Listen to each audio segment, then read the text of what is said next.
Okay, cut.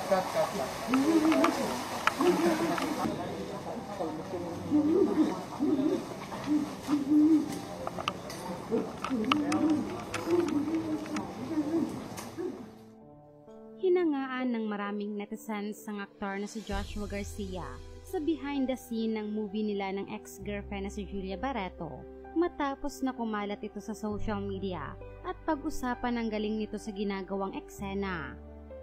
Hindi na iwasan ng mga fans ni Joshua na maapektuhan sa napanood na behind the scene ng aktor sa isang eksena nila sa Unhappy For You, kung saan ipinakita dito na labis na emosyon ang inilabas niya sa naturang eksena dahil makikita na sobra siyang nahirapang lumabas sa kanyang karakter pagkatapos mag-cut ng direktor. Ang eksena kasi ay ang hiwalayan nila ng karakter ni Julia sa pelikula at ginawa ito sa labas na may fake rain habang siya ay umiiyak upang ipakita kung paano siya nadurog sa naranasang hiwalayan. Ikinabigla naman ng marami ang naipakita nga nitong emosyon sa tulong ng mga co-actors at ka-eksena nito na sina Mr. Noni Buencamino at Ketchup Eusebio at ilang minuto rin ang inaabot bago tuloy ang natapos ang naturang eksena. Kaya naman kahit tapos na, ay humahagulgol pa rin sa iyak si Joshua at inalalaya na rin siya ng mga staffs upang makawala na sa karakter. Dahil dito ay labis na paghanga nga ang naramdaman ng mga manonood, hindi lang kay Joshua, kundi pati na rin sa ilang artista na ganito ang sitwasyon pagkatapos ang isang mabigat na eksena.